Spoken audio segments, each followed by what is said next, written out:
कोई अपने अधिकारों के बारे में, अपने हक के बारे में नहीं बात करना चाहिए। ऐसा तुम तय करने वाले होते कौन है? ये देश के संविधान का अनादर है।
ये कैसी बात है भाई?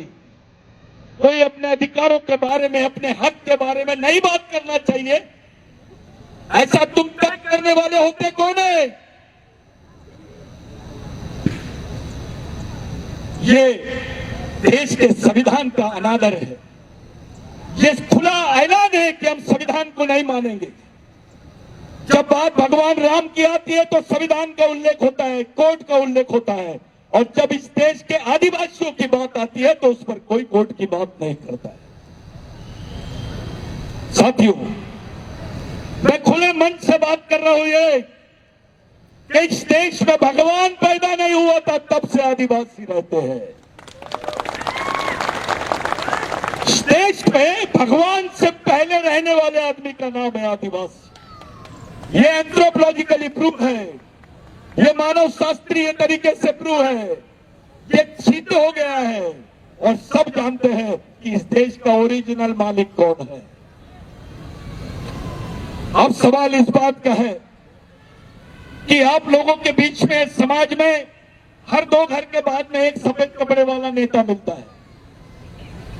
इस समाज में नेतागिरी का भूत छाया हुआ है। हर आदमी अपने आप को नेता समझ रहा है। अरे भाइयों, एक नेता बनाओगे तो 5 साल काम देगा, लेकिन एक कैडर, एक सामाजिक कार्यकर्ता बनाओगे तो पूरी जिंदगी भर समाज के लिए काम करेगा वो। इस मिशन में, इस मिशनरी काम के लिए आपको तैयार होना है। आपको किसी पार्टी के भरोसे अपने सामाजिक अधिकारों की लड़ाई नहीं लड़नी है। आपको दूसरों के भरोसे अपने सामाजिक अधिकारों की लड़ाई नहीं लड़नी है। आपको अपने पूर्वज, जिनके विचारों ने इस देश को खड़ा किया है, गुंडाधुर हो, तिलका मांझी हो, टंटा भील हो, राघोजी भांगरे हो, बाबूराव शर्मा के हो, या क्रांति सूर्य महामानव भगवान बिरसा मुंडा हो, ये लोगों के विचारों से हमारा समाज चलेगा। नेताओं के विचारों से समाज बच नहीं सकता है। अगर समाज बचेगा तो समाज के शहीदों के विचारों से ही बच सकता है। हमारे लोग समझ नहीं पा रहे कि कैसे लड़ा जाए। आदिवासियों को समझने का मौका नहीं दिया जा रहा है। आदिवासी बच्चा कंफ्यूज है, उसको आरक्षण नहीं समझ में आ रहा है, उसको स्वरक्षण समझ में नहीं आ रहा है, उसको अपने 5वीं 6वीं अनुसूची के अधिकार समझ में नहीं आ रहे। इस देश में एक अलग चित्र दिखाई दे रहा है साथियों। जब कविता पढ़ी गई उसमें बताया गया कि भैया सबकी चिंता है, आदिवासी की चिंता नहीं है। जंगल बचाओ, पर्यावरण बचाओ, ये वो लोग समझा रहे हैं जिनका कोई लेना देना नहीं है जंगल से। ये रामदेव बाबा समझाएगा क्या आदिवासी को? जो आदिवासी के पास से 30 रुपए में 5 किलो ये लेते हैं, आंवला लेते हैं और उसको मार्केट में 300 रुपए का बेचते हैं। एक बोतल 300। ये राष्ट्रीय संत हो सकते हैं? ये आदिवासियों को समझाएंगे? अबे आदिवासी आदमी अगर किसी चीज की दवाई देता है तो पैसे नहीं लेता, वो फ्री में दे देता है और बोलता है बेटा पैसे लूंगा तो तेरे को ये दवाई नहीं लगेगी। ये आदिवासी का कल्चर है। और ये हमारा ही आंवला हम ही को 300 रुपए में बेचते हैं। 3 रुपए का आंवला उसका जूस बना के मार्केट में बेच रहे। आदिवासी को वन संपत्ति का लूट, यानी जल में जंगल में जो संपदा है उसकी खुली लूट, हमारे जमीन के अंदर जो वन संपदा है, जो खनिज है उसकी खुली लूट, जो पर्यावरण है उसकी खुली लूट, और उसमें से कार्यक्रम चलाते हैं जंगल बचाओ, पर्यावरण बचाओ, जंगली जानवर बचाओ। अबे ये तीनों को किसने बचाया है? इन तीनों को बचाने वाला कौन है? आदिवासी है। लेकिन आदिवासी बचाओ नहीं बोलते हैं आप। क्या बात है? आपको जंगल चलता है, पर्यावरण चलता है, शेर चलता है, सुअर चलता है, आदिवासी नहीं चलता। ऊपर से आपको वनवासी बोल रहे हैं। यह वैचारिक षड्यंत्र है साथियों। पहले आदिवासियों को मूल निवासी, फिर आदिवासी, अभी वनवासी, 5 साल बाद स्वर्गवासी। ये कार्यक्रम है।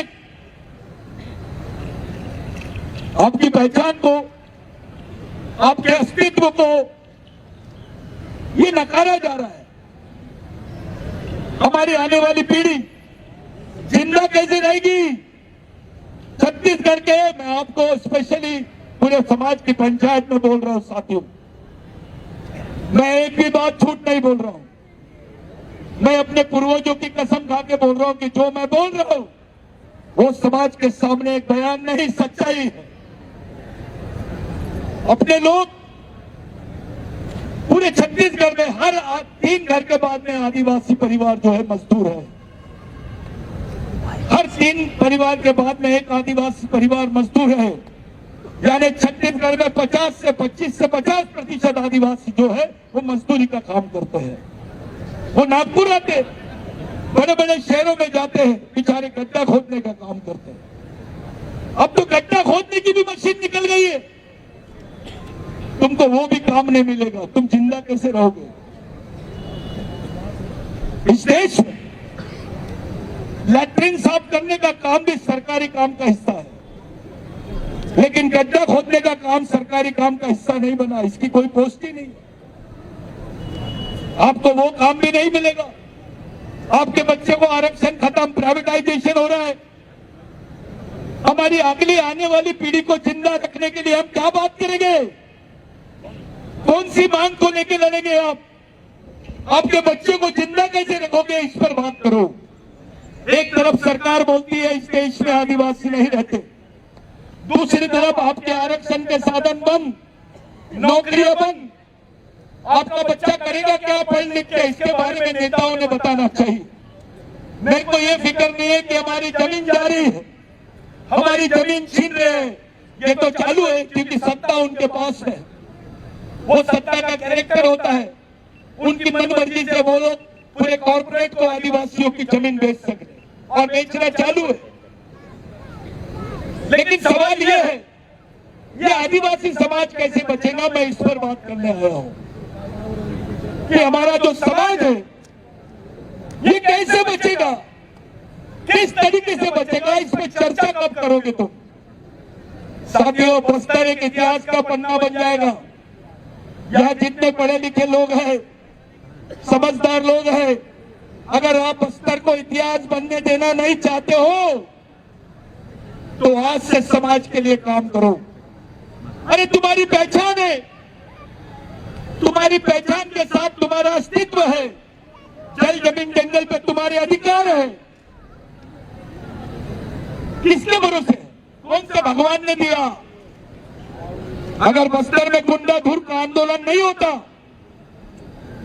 तो तुम्हारे हिस्से में 2 एकड़ 4 एकड़ 5 एकड़ जमीन नहीं आती। तुम इस देश के मालिक नहीं बनते, जमीन के मालिक नहीं बनते। तब तो कोई आरक्षण नहीं था संविधान बनने के पहले, तब किसी टाइप की कोई सुविधा नहीं थी। जिंदा रहने का एकमेव साधन था जमीन, और ये जमीन देने वाले भगवान का नाम है बस्तर में गुंडाधुर। ये भगवान है आपका। मैं आपसे पूछता हूं, आपके रिकॉर्ड जाके चेक करो, कौन से नेता ने, कौन से राजा ने तुमको जमीन दिया? ये जमीन किसके आंदोलन से तुमको मिली? तुम्हारे बाल बच्चों के बदन पे कपड़े हैं। तुमको पहले क्रिमिनल ट्राइब बोलते थे, गुनहगार जमात। आदिवासियों को मारने पर किसी पे सजा नहीं होती थी, किसी पे एफआईआर नहीं होता था। वो क्रिमिनल ट्राइबल बिल बस्तर की याद दिलाता है। साथियों, ये जो आपके हिस्से में जमीन आई, आप अपने घर जाओ, पूछो, किसी से भी रिकॉर्ड निकालो, ये जमीन किसने दिया? ये लोग वो लोग हैं, टंटा भील, बिरसा मुंडा, राघोजी भांगरे, बाबूराव शर्मा के, भगवान बिरसा मुंडा, तिलका मांझी, ये वो लोग हैं जो तुम्हारे लिए शहीद हुए। जीसस क्राइस्ट को सूली पे चढ़ाए थे तो लोगों ने उसको भगवान की उपमा दी। अरे आदिवासियों के शहीदों को तो फांसी पे चढ़ाया गया डायरेक्ट, और वो हंसते हंसते चढ़ गए समाज के लिए। इतनी बड़ी चीज है समाज। अपने जीवन से ज्यादा उन्होंने समाज को महत्व दिए। अगर ये मरते नहीं तो हम जिंदा नहीं रहते। आज ये शहीद नहीं मरते तो हम जिंदा नहीं रहते। आज जो भी हमारा अस्तित्व है वो इन शहीदों के भरोसे है, और यही हमारे सच्चे भगवान है। इनके विचारों से समाज चल सकता है, क्योंकि इन्होंने अपने जीवन से ज्यादा महत्व समाज नाम की चीज को दी। साथियों, आदिवासियों के लिए समाज भगवान से बड़ी चीज है। भगवान से बड़ी चीज, भगवान बहुत छोटी चीज है समाज के सामने, क्योंकि आपका अस्तित्व, आपकी पहचान, आपका जीवन ये केवल समाज पर निर्भर है। अपने नाम से थोड़े देर के लिए आदिवासी निकाल लो। आपको अपने आप को थोड़े देर के लिए बोलो कि मैं आदिवासी नहीं हूं, आपकी औकात पता चल जाएगी इस देश में आप कौन हो। मोदी जी बोल सकते हैं मैं प्रधानमंत्री हूं, मैं इस देश का प्रधानमंत्री हूं, लेकिन हमारा भाई लंगोटी वाला, जिसके पेट में रोटी नहीं है, पहनने को कपड़े नहीं है, वो फटी लंगोटी वाला खड़े होकर बोल सकता है मोदी जी जिस देश के आप प्रधानमंत्री हो उस देश का मैं मालिक हूं। इस देश ब्राह्मण होना बड़ी बात नहीं, इस देश में क्रिश्चियन होना बड़ी बात नहीं है, हिंदू होना बड़ी बात नहीं है, मुस्लिम होना बड़ी बात नहीं है। बड़ी बात है आदिवासी होना। जैसे ही तुम अपने आप को आदिवासी बोलते हो उस वक्त तुम इस देश के मालिक बन जाते हो। आपको तय करना है कि आप इस देश के मालिक हो या नागरिक हो। जम के बोलो। जब एक नारा दिए थे, सरकार देश की चालक है, आदिवासी देश का मालक है। मेरे साथ बोलेंगे सब लोग, सरकार देश की चालक है, सरकार देश की चालक है। मैं बोलूंगा बच्चे बच्चे को सिखाना है, आपको बोलना है आदिवासी को बचाना है। बच्चे बच्चे को सिखाना है, बच्चे बच्चे को सिखाना है, आदिवासी को बचाना है। साथियों, इस समाज का अस्तित्व दिन ब दिन खत्म हो रहा है।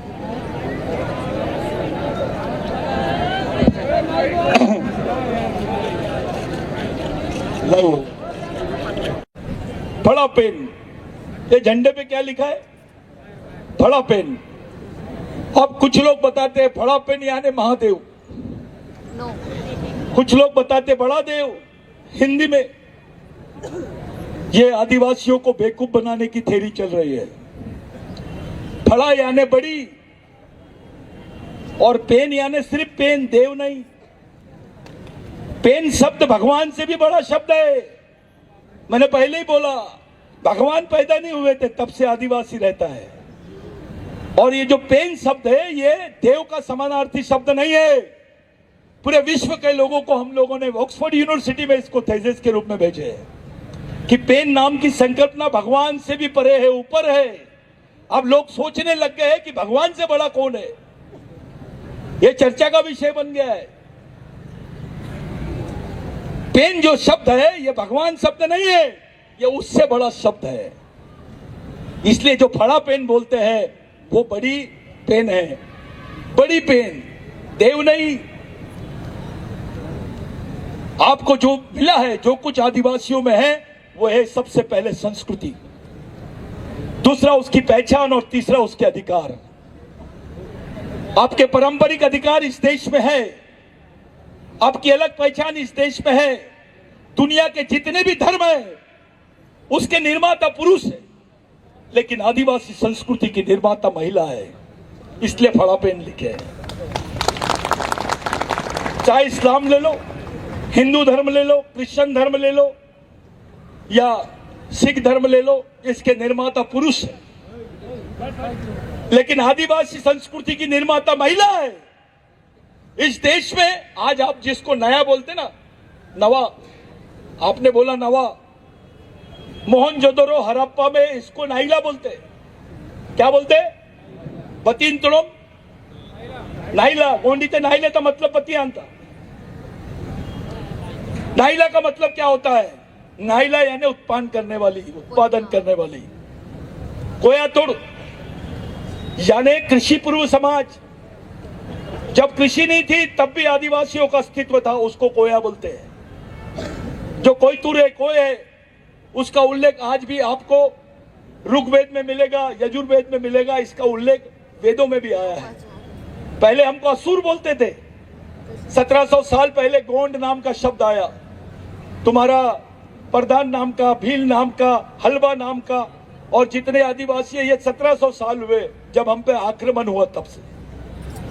लेकिन उसके पहले हमको असुर बोलते थे, दस्यु बोलते थे, भूत बोलते थे, पिशाच बोलते थे। मैं बार बार समझाता हूं कि ये गांडोगिरी वाली विचारधारा बंद करो। अपने आप को गोंड का नेता, अपने आप को मुरिया का नेता, अपने आप को हल्बी का नेता, अपने आप को मुंडा का नेता। अबे क्या लगाए? सिर्फ इससे तुम लीडर बन सकते हो, समाज को कुछ नहीं मिल सकता है। यह वैचारिक गांडूगिरी है। आंदोलन तुमको समाज को एक लाने के लिए करना पड़ेगा। यह सिद्ध हो चुका है कि जितने आदिवासी हैं भारत के, उनका डीएनए, जम के बोलो, उनकी संस्कृति, तो समाज भी, आंदोलन भी और विचारधारा भी। तो फिर कहां से नई नई दुकान खोल रहे हो? कोई आता है भाऊ मैं राष्ट्रीय अध्यक्ष हूं, कोई आता है मैं सचिव हूं, महासचिव हूं। अबे मैं अंतरराष्ट्रीय अध्यक्ष बनाता तेरे को, यहां पर आ और तेरा भेजा बता कि तू इस समाज को बचा पाएगा कि नहीं पाएगा। ये खेल गम्मत नहीं है, ये पॉलिटिक्स नहीं है। ये आने वाली पीढ़ी जिंदा कैसे रहेंगी, इस पे बात करने की सवाल है। ये मजबूत सवाल है। मैं झूठ पर बात नहीं करना चाहता हूं। सच बोलो, सच समझो, वास्तविकता में जियो, तो समाज के सामने सही सिद्धांत जाएगा। बात साथियों, आज की जरूरत है हम एक विचारों पे अपना सामाजिक मिशन पूरे देश में खड़ा करें। पूरे देश में हमारा एक वैचारिक मिशन होना चाहिए, यहां तक के कि हमारा अंतरराष्ट्रीय स्तर का भी सामाजिक मिशन होना चाहिए। मैं तुम लोगों को बोलता हूं, पाकिस्तान भारत का हिस्सा था कि नहीं? नेपाल भारत का हिस्सा था कि नहीं? बांग्लादेश भारत का हिस्सा था कि नहीं? नागालैंड भारत का हिस्सा था कि नहीं? अभी भी है। मैं ये पूछता हूं, पाकिस्तान में आदिवासी मिल रहा है, नेपाल में आदिवासी मिल रहा है, श्रीलंका में आदिवासी मिल रहा है, बांग्लादेश में आदिवासी मिल रहा है, भारत में क्यों नहीं मिल रहा? ये षड्यंत्र है, इसको समझो। ये मोहनजोदारो की जो लिपियां मिली है, ये संस्कृत में नहीं पढ़ी जा सकती। इस देश में संस्कृत को सम्मान दे दिया गया, हमको कोई तकलीफ नहीं है, उसको प्रथम भाषा का दर्जा मिला। तुम्हारा क्या है?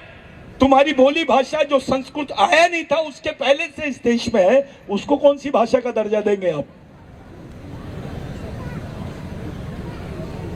ये आप लोगों को समझना पड़ेगा।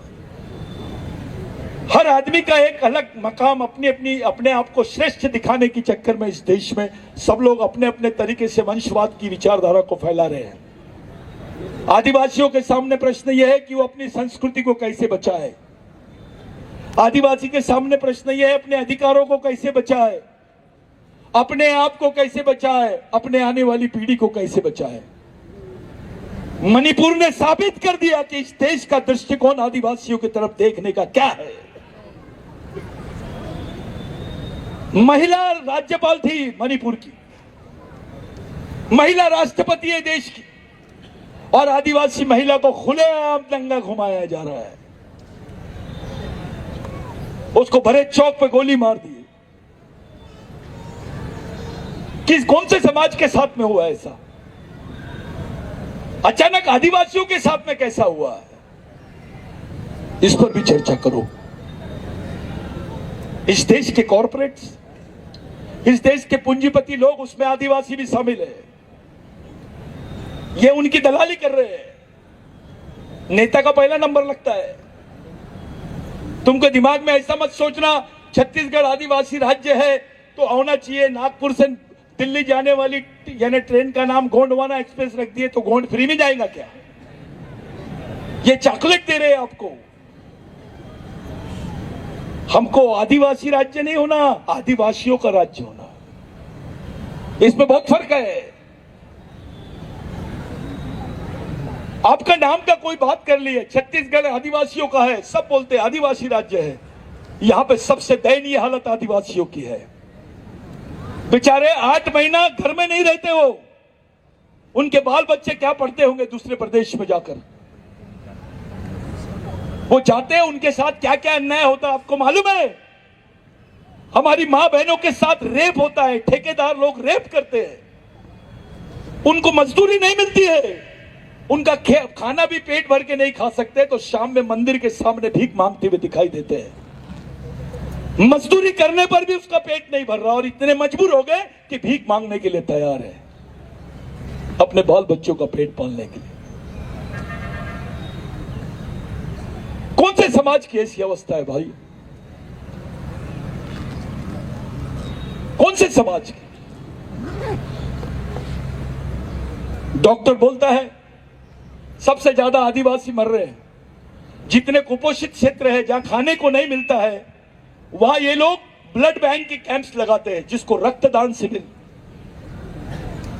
रक्तदान शिविर के आड़ में आदिवासियों का खून लेके उसको इंटरनेशनल मार्केट में बेचने का षड्यंत्र चालू है, क्योंकि आदिवासियों के खून में उसका जो ब्लड सेल है उसमें रेजिस्टेंस पावर ज्यादा है, रोग प्रतिरोधक शक्ति सबसे ज्यादा है, और वो खून का उद्योग होता है। और ऐसे क्षेत्र में होता है जहां खाने को नहीं है, वो ब्लड कैंप दे रहे हैं। एक क्षेत्र ऐसी था, मैं गया, मैंने पूछा कि भाऊ ये अचानक इतना यहाँ पर ब्लड कैंप भाऊ ऐसा होते रहता है? बोले महीने 2 महीने में, मतलब हर 2 महीने में देते ब्लड। हाँ। बोले क्या करेंगे, जो 850 रुपए मिलते हैं एक बोतल खून देने के, उसी में हम अपने बच्चों का राशन ला लेते बोले, और महीना भर खा लेते। भाऊ बोले काम तो नहीं है। डॉक्टर बोलता है खाना खाएगा तो खून बनेगा, लेकिन इस देश की सत्ता आदिवासियों को बोल रही है खाना होना तो खून देना पड़ेगा। डॉक्टर बोल रहा है खाना खाएगा तो खून बनेगा, व्यवस्था बोल रही है देखो खाना होना तो खून देना पड़ेगा। ऐसी अवस्था देश में कौन से समाज की है बताइए? कौन नेता बनना चाहता है आदिवासियों का? चलो सामने आओ, इस समाज की बागडोर को समझो, इस समाज के प्रश्नों का अध्ययन करो, इस समाज के दर्द को समझो और सामाजिक जीवन समर्पित करके इसका नेतृत्व करो। सब आओ। आपको पार्टी की ज्यादा चिंता है, तो पार्टी तो अभी पैदा हुई। तेरे पार्टी में तेरी इज्जत इसलिए है क्योंकि तू आदिवासी है। तेरे ऑफिस में तेरे को नौकरी इसलिए है क्योंकि तू आदिवासी है। तू डॉक्टर इसलिए बना क्योंकि तू आदिवासी है। तू इंजीनियर इसलिए बना क्योंकि तू आदिवासी है। टीचर इसलिए बना क्योंकि तू आदिवासी है। अगर आरक्षण नहीं रहता तो तेरी औकात क्या है? जिस समाज ने सब कुछ दिया तेरे को, उसको क्या टाइम दे रहे हैं आप? ऐसे नाचने गाने हम गाते हैं, चलो अच्छी बात है, उसमें मेरे को 10,000 लोग दिखते हैं। शादी के कार्यक्रम में 10,000 और मैयत में साले 200 लोग दिखते हैं। ये अवस्था हो गई समाज की। मेरे को किसी ने सुबह बोला, भाऊ आदिवासी दिन के प्रोग्राम में आपको आना है। बिल्कुल आऊंगा, लेकिन आदिवासी दिवस में नाचते गाजते हुए हमारे 1 लाख लोग दिखाई देते हैं, लेकिन जब किसी वास्तविक बुनियादी मुद्दे पर आंदोलन होता है, अपने 200 लोग सड़क पे नहीं दिखते। आश्रम स्कूल में बच्चों के क्या हाल है देखो। अरे किताब नहीं है आदिवासियों पर आज, बस्तर की संस्कृति पर। बस्तर की एंथ्रोपोलॉजी रिपोर्ट कहां है? मेरे को बताइए, पढ़े लिखे लोग हैं, आप बताओ कौन से लाइब्रेरी में? मैं जाना चाहता हूं। क्या बताओगे अपने बच्चों को? एक मुस्लिम भाई अपने बच्चे के हाथ में कुरान शरीफ देता है और बोलता है, बेटा तेरे जीने मरने का रास्ता है। एक क्रिश्चियन भाई अपने बच्चे के हाथ में बाइबल देता है और बोलता है, ये तेरे जीने मरने का रास्ता है बेटा। एक हिंदू भाई अपने बच्चे के हाथ में रामायण महाभारत पुराण देता है और वो बोलता है, ये तेरे जीने का रास्ता है। एक सिख भाई अपने बच्चे के हाथ में गुरु ग्रंथ साहब देता है, वो बताता है। एक बौद्ध भाई डॉक्टर बाबा साहब अंबेडकर का लिखा हुआ ग्रंथ बुद्धा एंड हिज धम्मा, वो उसके हाथ में देता और बोलता है कि तेरा ये जीने मरने का रास्ता है, इसको लेके चल। ये पूरे समाज जो है, जितने भी धर्म के लोग हैं, इनका अपना काम है। इनके स्कूल चलते हैं, इनके मिशन है। लड़कियां नन बन जाती है, भिक्खू बन जाते हैं, उनके सेंटर है। अरे आप तो इनसे पहले के लोग हैं। आपके बच्चे ने आपसे पूछा कि मैं कौन हूं इस देश में, मेरा इतिहास क्या है, मैं कौन सी किताब पढ़ूं? आप कौन सी किताब उसके हाथ में दोगे? बताइए। है कुछ देने के लिए है आपके बच्चों के पास? कुछ नहीं है। यानी हमारा समाज आज अपंग हो गया है, सब कुछ छीन लिए हमसे। याद रखना, ये हमारी अंतिम पीढ़ी द्वारा अंतिम पीढ़ी को बचाने के लिए लड़ी जाने वाली अंतिम लड़ाई है। अगर ये लड़ाई हम हार गए तो इस देश से आदिवासियों का नामो निशान खत्म हो जाएगा। इस देश में षड्यंत्र चल रहा है आदिवासी मुक्त भारत बनाने का। मेरे शब्दों पे ध्यान दो, आदिवासी मुक्त भारत।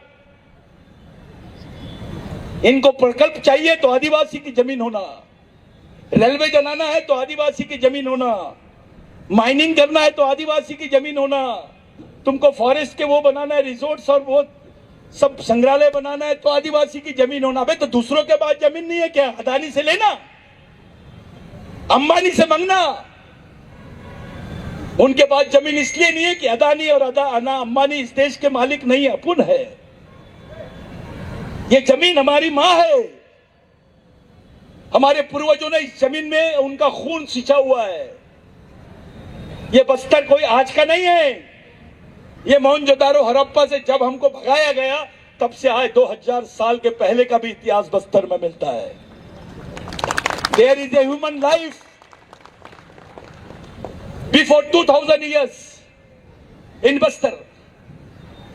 तो बस्तर पे दावा कौन कर सकता है? पूरे देश के आदिवासियों की निगाह जो है बस्तर के आदिवासियों पर है, क्योंकि ये आदिवासियों का दिल बसता है बस्तर में। यहां उनकी संस्कृति बसती है, यहां उनकी पहचान बसती है। जो बच्चे आज बजा रहे हैं ये बाजा, ये बच्चे जो नाचे आज देख रहे हो, ये ओरिजिनल है, ओरिजिनल है। ये एक उदाहरण देता हूं। आदिवासी की महिला गरीबी से बदन झांकती है, पहनने को साड़ी नहीं रहती, एक साड़ी के 2 टुकड़े करते हैं और पहनते। सच्चाई है कि नहीं? और उसका बदन दिखा तो ये कमीने, अपने भी नेता शामिल है उसमें, बोलते हैं ये तो संस्कृति है, आदिवासियों की संस्कृति है। उसका बदन गरीबी की वजह से दिख रहा है, वो नहीं सोच रहे, वो सोच नहीं रहे,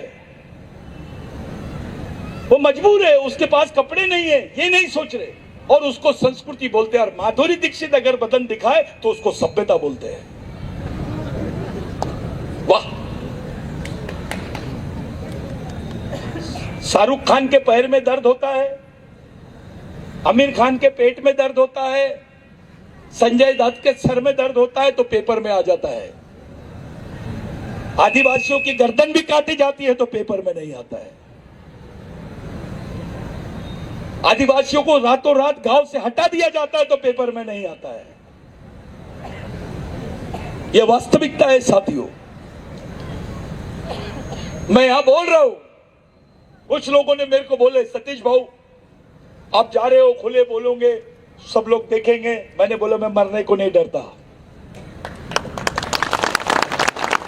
मैं मेरे समाज से बात कर रहा हूं, मेरी समाज की पंचायत में बात कर रहा हूं, मेरे भगवान लोगों के सामने बात कर रहा हूं, मेरे आने वाली पीढ़ी के सामने बात कर रहा हूं। ये जो दहशत हमारे लोगों के दिमाग में बैठाई गई है, उस दहशत से बाहर निकलो, एक सामाजिक दबाव खड़ा करो, कानून की अच्छी जानकारी लो, प्रशिक्षण शिविर शुरू करो, संविधान में जहां जहां हमारे अधिकारों का उल्लेख है उसको समझो, जहां जहां विशेष अधिकार दिए गए उसको समझो, गवर्नमेंट के क्या जवाबदारियां उसको समझो और उस पर डिबेट करो और आगे बढ़ो। एक सोशल एडवोकेसी करनी पड़ेगी, एक सामाजिक वकालत करनी पड़ेगी अपने समाज के लिए।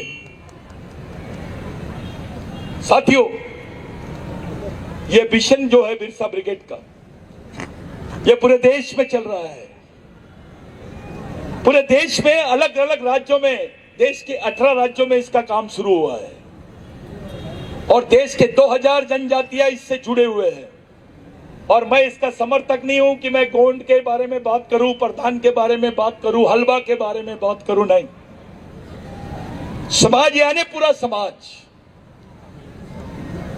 ये तय करो कि सब एक झंडे के नीचे कैसे आएंगे, ये तय करो कि ये कैसे एक विचारों में बन जाएंगे, ये तय करो कि हमारा राष्ट्रीय आंदोलन कैसा होगा, हमारी आने वाली जनरेशन कैसी होगी।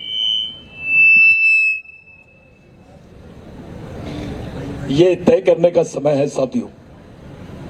जिन लोगों ने मेरे को बुलाए, बात तो बहुत करना चाहता था मैं आपसे।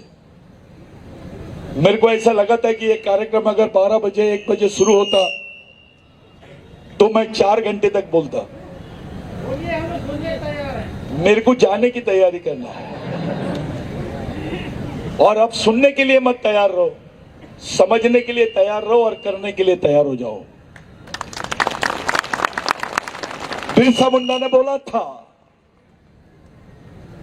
कि समाज आर्थिक रूप से गरीब रहेगा चलेगा, लेकिन विचारों से गरीब नहीं रहना चाहिए। जो समाज विचारों से गरीब रहता है वो गुलाम पैदा होता है और गुलाम ही मर जाता है। हमको गुलाम मरना नहीं है, हमारे आने वाली पीढ़ी को गुलाम नहीं बनाना है। हम इस देश के मालिक थे, हैं और रहेंगे। हम इस देश के संविधान की रक्षा अगर कोई कौम कर सकती है इस देश में, केवल आदिवासी कर सकता है। और यह सच्चाई है आदिवासी कि अगर आदिवासी जिंदा रहेगा तो इस देश की मूल संस्कृति, मूल भारतीय संस्कृति जिंदा रहेगी। जिस दिन आदिवासी खत्म हो जाएगा, भारत की ओरिजिनल संस्कृति खत्म हो जाएगी। मानव शास्त्र में क्या पढ़ाते हैं? आदिवासियों के बारे में पढ़ाते हैं। समाज शास्त्र में क्या पढ़ाते हैं? आदिवासियों के बारे में पढ़ाते हैं। अभी अभी नया नया आ गया कि कुछ भगवानों के बारे में जबरदस्ती पढ़ा रहे हैं। साथियों, जिस परिस्थिति से हम लोग गुजर रहे हैं, उस परिस्थिति का आकलन घर जाके करना। मैं आपको बता के जा रहा हूं, 3 साल बाद में बस्तर में आदिवासी समाज का अस्तित्व खत्म हो जाएगा। बस्तर रहेगा लेकिन आदिवासी खत्म हो जाएगा। मेरे इशारों को समझो, घर घर शुरू करो, समाज जोड़ो अभियान चलाओ, आदिवासी अधिकार अभियान चलाओ, एक एक घर को जोड़ो। वो कोई भी पार्टी में रहे, वे पार्टी तो अभी आई, पार्टी बढ़ेगी समाज जम के, पार्टी बढ़ेगी समाज, नेता बड़ा की समाज। ये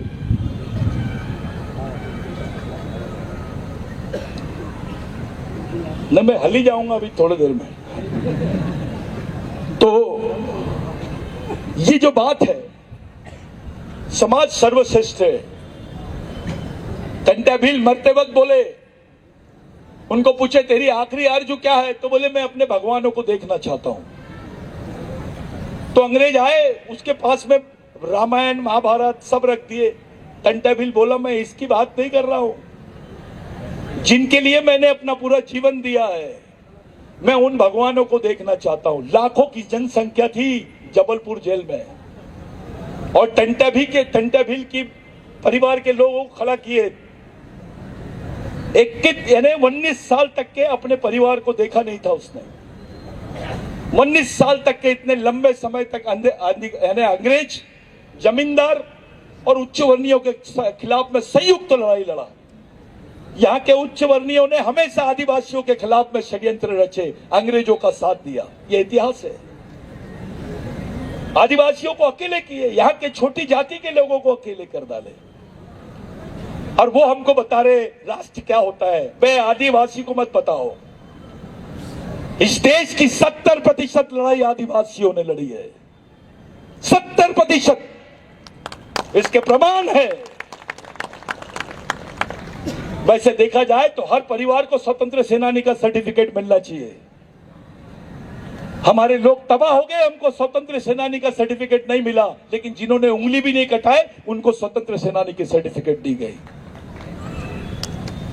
हमारे हिस्से में क्या आया भाई? भूख, गरीबी, मौत। मैं नक्सली आंदोलन का समर्थक नहीं हूं, मैं गैर संवैधानिक आंदोलन पे भी बात नहीं करता, लेकिन एक बात बताना चाहता हूं कि अपनी सामाजिक व्यवस्था को टिका के रखे बगैर आपके पास कोई पर्याय नहीं है। आप इस देश के पहले नागरिक हो, बावजूद उसके इस देश में हिंदू पर्सनल लॉ है, मुस्लिम पर्सनल लॉ है, क्रिश्चियन पर्सनल लॉ है, आदिवासी पर्सनल लॉ नहीं है। आपके लिए कानून भी नहीं है, आपके कस्टमरी लॉ को मान्यता नहीं दे रहे हैं। सुप्रीम कोर्ट का कोई जजमेंट आदिवासी कस्टमरी लॉ को डिफाइन नहीं किया। अभी 2023 में गवर्नमेंट ने, केंद्र सरकार ने एक बिल बनाई थी, वन सुरक्षा संवर्धन अधिनियम 2023, जिसमें आदिवासियों की जमीनों को कॉर्पोरेट्स को देने का इन्होंने प्लानिंग किया था। कोई बात नहीं किया। मैं गया, मेरे को कुछ लोग समझाए मत जा, तेरे को मार देंगे। मैंने बोला हम वैसे ही मरे हुए लोग हैं, और हमारे शहीदों से हमको एक ही प्रेरणा मिली है, बेटा जियो तो शान से और मरो भी शान से। हमने पिटीशन डाले सुप्रीम कोर्ट में, गवर्नमेंट को पार्टी बनाया, आज सुप्रीम कोर्ट में वो जजमेंट स्टे हुआ है। नहीं तो कम से कम 4 करोड़ आदिवासी विस्थापित हो गए रहते जंगल से, वो कानून से। आपको आपके इतिहास के साथ खत्म करने का षड्यंत्र रच दिए थे। मैं किसी जाति विशेष पे बात नहीं करता। कुछ लोग मेरे को बोले भाऊ एक विशेष जाति का यहाँ पर बहुत बड़ा ये है, मैंने बोला नहीं। कुछ ब्राह्मण साथी भी थे जो ईमानदारी से आदिवासियों का साथ दिए, कुछ क्रिश्चियन साथी भी थे जो आदिवासियों के लिए लड़े, कुछ मुस्लिम साथी भी है जो आदिवासियों के लिए ये साथ दिए। आदिवासियों ने कभी किसी के साथ भेदभाव नहीं किया। ना वो किसी धर्म को भेदभाव तरीके से देखता है, ना आदमी को।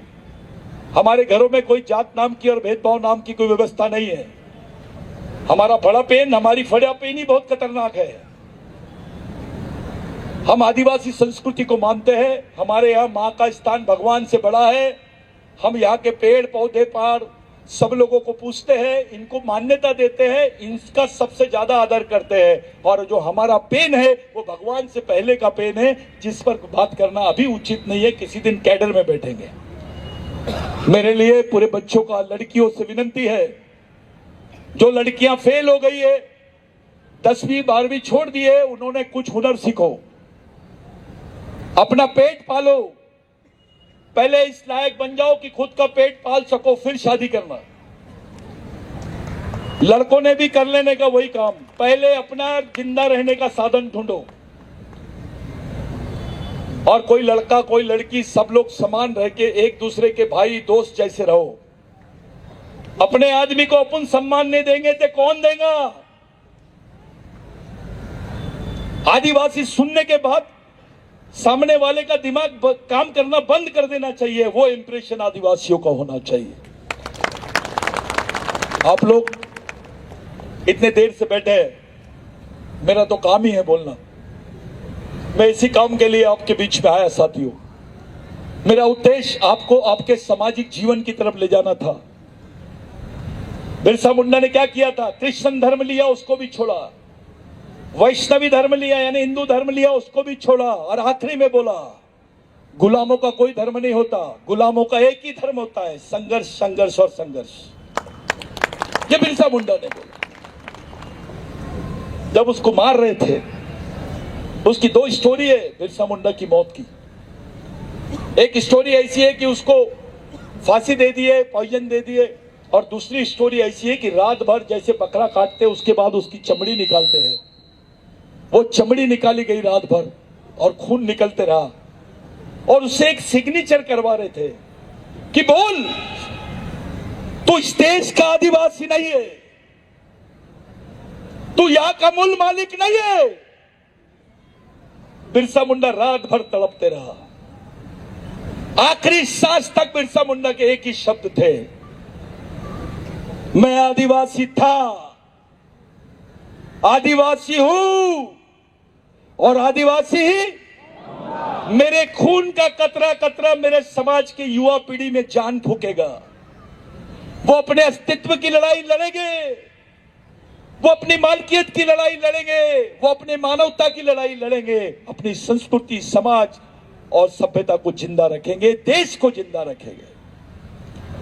बिरसा मुंडा ने एक छोटी सी बात बोली थी एक फादर को कि आप तो धर्म का पाठ पढ़ाते हैं, अगर आदिवासियों को जिस दिन समझ लेंगे तो किसी चीज की जरूरत नहीं है।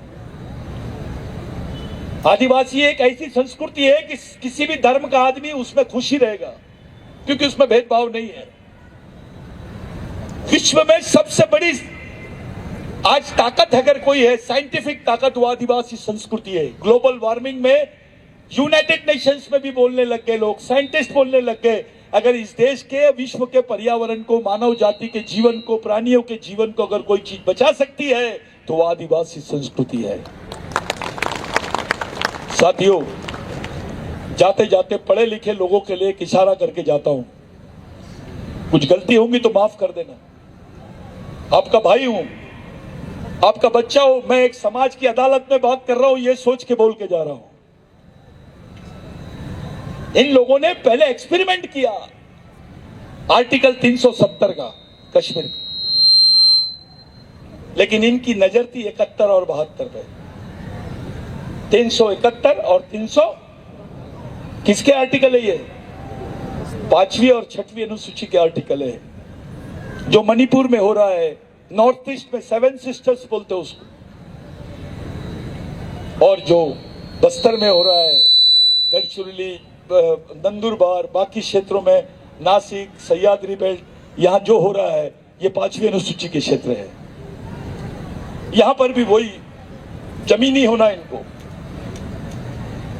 हमसे पूछो तो सही, हमको सहमति तो लो, हमारे साथ तो दो, हमको हिस्सेदारी तो दो। वन वे चल रहा है, वन वे। ये समझो, आप लोग अपने अधिकारों के लिए, संविधान के लिए और अपने सामाजिक जीवन के लिए, अपने आने वाली पीढ़ी के लिए क्या कर सकते हो, इस पर बात करो। इसमें समाज का पढ़ा लिखा आदमी, कर्मचारी, अधिकारी, नेता, ये समाज के गॉड है। गॉड यानी जीओडी गॉड, गॉड यानी भगवान। G for guardian, O for owner, D for driver. पालक, मालक और चालक। किसी ने तुमसे पूछा, एक गाड़ी का भी चालक, पालक, मालक रहता है। किसी ने तुमसे पूछा आदिवासियों की चालक, पालक, मालक कौन है? क्या जवाब दोगे? क्या जवाब दोगे? जिस समाज में तुम जीते हो, उस समाज के चालक, पालक और मालक कौन है? कौन ले रहे तुम्हारी जवाबदारी? तो जो समाज का पढ़ा लिखा वर्ग है, वही समाज को धोखा दे रहा है। जो गॉड होना चाहिए, जीओडी गॉड, वो उल्टा हो गया, डीओजी डॉग हो गया, वो कुत्ता बन गया। ये समझने वाली चीज है। जो समाज का हेडमैन था, वो डेडमैन बन गया भाई। तो सब लोगों ने मिलकर, चाहे मजदूर हो, क्लास 1 ऑफिसर हो, नेता हो, मंत्री हो, संतरी हो, युवा हो, महिला हो, मजदूर हो, सब लोगों की जवाबदारी समाज के प्रति होती है। समाज सर्वश्रेष्ठ है, समाज के आगे सब समान। इस समाज नाम की संकल्पना, समाज नाम की परिभाषा, समाज नाम की चीज और समाज नाम की विचारधारा को आप लोग मरने मत दो। ये जिंदा रहेगा समाज तो आप जिंदा रहोगे। समाज सुरक्षित रहेगा तो आप सुरक्षित रहोगे। समाज जीवित रहेगा तो आपके अधिकार जीवित रहेंगे भाई। आप अपने सामाजिक जीवन को, आने वाली पीढ़ी को कैसे निखार सकते हो, कैसे बचा सकते हो, इसकी तरफ गंभीरता से बात करो। समाज के लिए समझदार और ईमानदार आदमी की जरूरत है। वो समझदार है लेकिन ईमानदार नहीं है, क्या करोगे? ईमानदार है लेकिन समझदार नहीं है, क्या करोगे? बिल्ली का गू ना लीपने का पोतने का। बहुत अच्छा आदमी है, किसी के लेने देने में नहीं रहता है, सुबह उठता है और ड्यूटी जाता है, शाम को घर में आता है, इतवार के दिन मटन खाता है, दारू पीता है। बहुत अच्छा आदमी है, किसी के लेने देने में नहीं रहता है, अधिकारी है। अबे ये तो मरा हुआ आदमी है, ये जिंदा आदमी कहाँ है? समाज के प्रति क्या योगदान है उसका? समाज मरे हुए आदमी नहीं चलाते साथियों, समाज जिंदे लोग चलाते हैं। चाहे मजदूर हो, उसका भी बहुत बड़ा योगदान होता है। आज के दिन जिस त्योहार को आप लोग मना रहे हैं, वास्तविक भारत माता यानी आदिवासी महिला है, क्योंकि उसने उस चीज का शोध करी है कि चावल कैसे उगाया जाता है, गेहूं कैसे उगाया जाता है। ये आदिवासी महिला ने इसका शोध करी है। तो ये कोई काल्पनिक भारत माता की बात नहीं कर रहा हूं, वास्तविक भारत माता कौन है? लेकिन देश में ट्रेंड बहुत अलग है। बिरसा मुंडा का एक केस सुनाता हूं मैं आपको, प्रचार चलता है अभी भी। गाय हमारी माता है। बिरसा मुंडा ने पूछा था, भैंस का दूध किधर जाता है? अबे गाय मां है तो भैंस बड़ी मां है, क्योंकि ज्यादा दूध देती है। क्योंकि वो काली है, उसको मां नहीं बोलते आप। और भैंस, वो गाय गोरी है तो उसको मां बोलते हो। भाई मां तो मां होती है, चाहे वो काली रहे या गोरी रहे। आदिवासियों में अब भी भैंस का स्थान माता जैसा है, इसके प्रमाण है। आदिवासी संस्कृति बहुत ऊंची है साथियों। कुछ लोग हंसते हैं, आदिवासी लोग महुए के झाड़ की, बहुत परेशान करें, महुए के झाड़ की पूजा करते हैं। कुछ षड्यंत्र चल रहे हैं क्या? नहीं ना, ठीक है, अपना ही आदमी होगा वो, ठीक है। तो महुए की झाड़ की पूजा करते हैं बोले आदिवासी लोग, इसलिए करते हैं बोले क्योंकि महुए की दारू पीते हैं। महुए की दारू पीते हैं। रुक जाओ भैया, मैं करता हूं, टेंशन मत लो। हेलो, किधर आओ? हाँ इधर आओ। अरे भाऊ कैसे हेलो हेलो भैया, मेरी आवाज तुम यहाँ दबा देंगे, मैं जहां भी जाता हूँ वहां तो बोलता ही बोलता हूँ, राइट? तो कहाँ पे सही आ रहा है?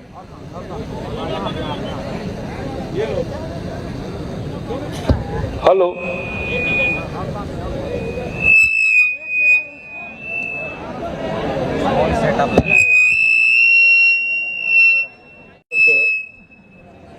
कि आदिवासी लोग मव्वे के दारू पीते हैं करके मव्वे के झाड़ की पूजा करते हैं।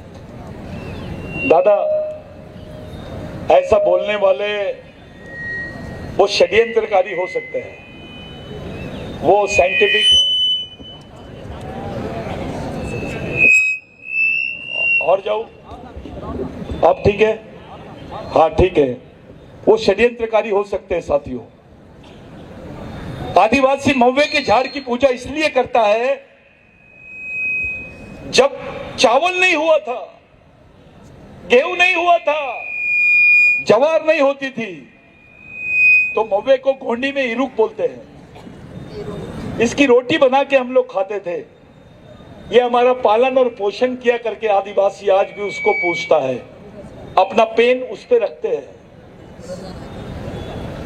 हमारी संस्कृति बहुत अलग है। दुनिया के सभी धर्मों के लोग सुअर को अछूत जानवर मानते हैं। गोंडी में पद्दी बोलते हैं उसको। सुअर को अछूत जानवर मानते हैं, गोंडी में पद्दी बोलते हैं उसको साथियों। लेकिन आदिवासी संस्कृति में उसको नारायण पेन बोलते हैं। नारायण पेन उसको पूछते हैं। अगर एक सुअर जैसे प्राणी का भगवान जैसा स्थान हमारी संस्कृति में है, तो इंसान का कितना बड़ा स्थान होगा। आप लोग एक सही रास्ते से जा रहे हो भाइयों। शांतिपूर्ण तरीके से हमको अपने सामाजिक अधिकारों की तरफ जाना है, सामाजिक एकता की तरफ जाना है। पूरे बस्तर में, गांव गांव में सामाजिक बैठक शुरू होनी चाहिए। समाज जोड़ो अभियान चलाओ। इसके लिए किसी की जरूरत नहीं है आपको, आप खुद समाज के लोग हैं। आपको यहां अध्यक्ष पध्यक्ष नहीं, सभी अध्यक्ष जिसकी नियत साफ है समाज के प्रति, जिसको लगता है मैं मेरा दायित्व पूरा करना चाहता हूं, वो व्यक्ति गांव छोड़ के अपने अपने रिश्तेदार गांव में जाके समाज को इकट्ठा करो। एक बार आदिवासी इकट्ठा हो गए यहाँ तो आरटी पार्टी कोई चिल्लर चीज है सब। तुम नेता को बोलोगे बैठ जा तो नेता सो जाएगा, अगर ताकत हमारी बड़ी बड़ी तो। एक जोक है, एक बस्तर के लोग रहते हैं, पढ़ लिख लेते हैं बढ़िया, बहुत बड़ी बन जाती भाई, उसका हस्बैंड भी उधर नौकरी पे लग जाता बंबई में, और वो बस्तर में रहती बेचारी, अपनी संस्कृति वगैरह पहले करती, लेकिन अब ऑफिसर से शादी हो गई तो बंबई चले गई। अब बंबई में गई तो आदिवासियों की जितनी सभ्यता थी, संस्कृति थी, जो नेम थे, सब भूल गई। वो आई नहीं 20 साल तक, बच्चे बच्चे हो गए उसके। अचानक वो घूमने के लिए बस्तर आई और गांव में इधर अपने कुछ आदिवासी लोग बहुत परेशान थे बेचारे, कुछ चर्चा कर रहे थे कि भैया सब लोग यार, सबके कुत्ते बिकते हैं साले, लोग खरीद खरीद के कुत्ते लाते हैं, अपने गांव के कुत्ते क्यों नहीं बिकते हैं? तो वो थोड़ा दिमाग लगाते हैं, रामा और गोमा दिमाग लगाते हैं और बोलते हैं कि भैया इसकी दुम काट दो, इसके थोड़े कान काट दो, इसको डेंटिंग पेंटिंग करो और बाजार में रख दो। वो भाई आती है, वो भाई आती है, कुत्ते को देखती है, वो दोनों, रामा 2 कुत्ते को लेके इधर रहता है, गोमा इधर 2 कुत्ते को लेके रहता है। वो भाई आती है और बोलती है, कहो कितना बड़ा कुत्ता है, कितना अच्छा कुत्ता है, 2-2 आंख है, 2-2 नाक है, ऐसा वैसा करके पप्पी लेती है। तो वो जो गोमा है ना, वो उसको गुस्से से देखता रामा को। तो रामा पूछता, बे मेरी तरफ क्यों गुस्से से देख रहा बे, क्या हो गया? मेरे तरफ तो किसको गुस्से से देख रहा है? बोले अबे वो मैडम को बता, बोले कुत्ते का मुंह इधर नहीं है उधर है करके। समझ गए? ऐसी हालत हो जाती है जिन्होंने संस्कृति को भूल गया वो। महादेव को भी ब्रह्मा विष्णु महेश बना दिए। जब आदिवासी था तो पहले नंबर का प्लेयर था, देव आदिदेव महादेव। जैसे आदिवासी संस्कृति को छोड़ा, ब्रह्मा विष्णु महेश तीसरे नंबर पे आ गया। ये लोगों ने भगवान को नहीं छोड़े। तुम कौन सी खेत कुमुली हो? आप लोग काफी समय हो गया, सब लोग मिशनरी काम करो, मिशनरी जीवन जियो।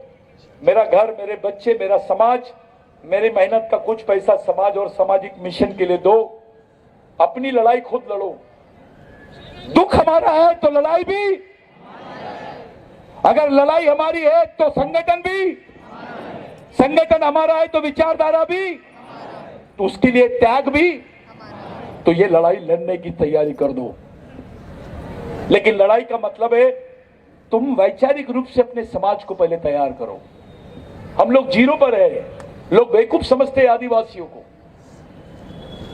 कुछ भी कर दो, ये तो साले नपुंसक लोग हैं, इनके समाज में एकता नहीं है, इन समाज की महिलाओं के साथ कुछ भी करो, कोई कुछ नहीं बोलेगा। ऐसा लोगों के दिमाग में है। हमारी जब मां बहनें जाती है तो लोग इस तरीके से देखते हैं। इनकी सोच बदलना चाहिए।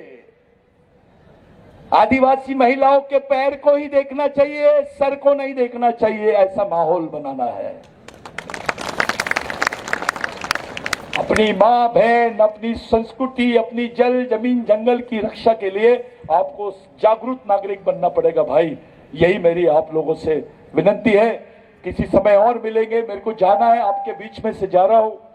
मैं आप लोगों को बहुत बहुत धन्यवाद देता हूं दादा, कि ये पीढ़ी को जिंदा रखने के लिए कुछ करो। और सब चलता है, होना भी चाहिए, लेकिन ये दिमाग का कारखाना खोलो। ये दिमाग का कारखाना जब तक नहीं खोलेंगे तब तक के हमारे रास्ते नहीं बनेंगे। ये आने वाली पीढ़ी हमको माफ नहीं करेगी। आप लोग के बीच में मैं आया, मैं अपनी बात हमेशा रखते रहूंगा आपके बीच में। मैं जहां भी रहूंगा आपके साथ हूं। मिशन आपके साथ में है। कई लड़के हैं जो इंजीनियर है, डॉक्टर है, IAS है, घर बार छोड़ के इस मिशन को चला रहे हैं।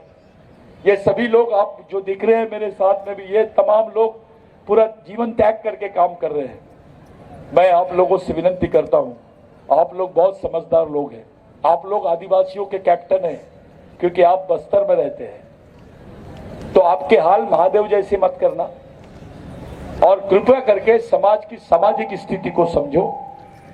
याद रखना, आदिवासी देश का मूल मालक है। यहाँ के SC, OBC माइनॉरिटी के लोग उसके वंशज है। ये बात ध्यान में रखना।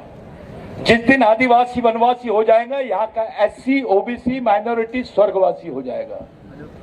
जब तक आदिवासी जिंदा है, ये देश में मूल निवासी होने का दावा कर सकते हैं। तो ये जो वनवासी वाला कार्यक्रम है, ये आदिवासियों को ही खत्म नहीं कर रहा, यहाँ के SC को, OBC को, माइनॉरिटी को, सबको निपटा रहा है।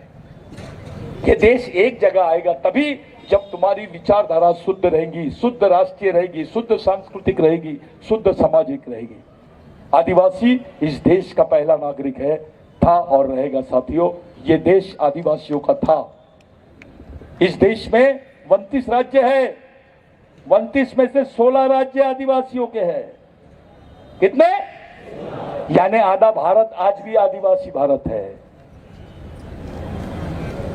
जय बिरसा, जय आदिवासी, जय आदिवासी।